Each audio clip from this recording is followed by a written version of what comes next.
மாஸ்ட்ராய்டு retractor பற்றி பார்ப்போம். இது ஒரு self retaining retractor. Self retaining means it can hold themselves, provide continuous retraction. இதுதான் செல்ஃப் ரிட்டைனிங்கோட ஃபங்க்ஷன். அதாவது யாரும் ஹோல்ட் பண்ண தேவையில்லை, கண்டினியூஸாக ரிட்ராக்ஷன் கொடுக்கும். இது சாஃப்ட் டிஷ்யூ ரிட்ராக்ட் பண்ண ரொம்ப ஹெல்ப்ஃபுல்லாக இருக்கும். மாஸ்ட்ராய்டு ரிட்ராக்டர் எந்த பிளேஸில் யூஸ் பண்ணுவாங்கன்னு பார்த்தீங்கன்னா மாஸ்ட்ராய்டெக்டமி ப்ரொசீஜரில் மெயினாக யூஸ் பண்ணுவாங்க. இயர், நோஸ், த்ரோட், இஎன்டி சர்ஜரியில் மாஸ்ட்ராய்டு ரிட்ராக்டர் ரொம்ப ஹெல்ப் பண்ணும்.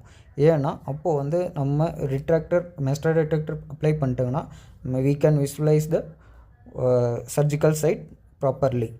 இதுக்கு இந்த மாஸ்ட்ராய்டு ரிட்ராக்டர் ரொம்ப ஹெல்ப் பண்ணும். மாஸ்ட்ராய்டு ரிட்ராக்டர் டிஃப்ரெண்ட் சைஸஸில் இருக்குது. இந்த மாஸ்ட்ராய்டு ரிட்ராக்டரோட சைஸ் ஆனது நம்ம எங்கே யூஸ் பண்ணுறோமோ அதை பொறுத்து நம்ம டிஃப்ரெண்ட் சைஸஸில் நம்ம யூஸ் பண்ணலாம். மாஸ்ட்ராய்டு ரிட்ராக்டரில் இந்த டிப்பானது ஷார்ப்பாக இருக்கிறதும் இருக்குது, பிளண்ட்டாக இருக்கிறதும் இருக்குது.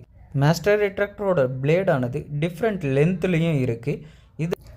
இது இன்ஜ்டு மாஸ்ட்ராய்டு ரிட்ராக்டர். இந்த ரிட்ராக்டரானது நம்ம அந்த 90 டிகிரியில் பெண்ட் ஆகும். இது நாம் ரொம்ப டீப்பாக வேணும்னாக்க இந்த ரிட்ராக்டர் யூஸ் பண்ணி ரிட்ராக்டர் பண்ணிக்கலாம். இந்த ரிட்ராக்டர் ஆல்சோ டீப்பான பிளேடும் இருக்குது,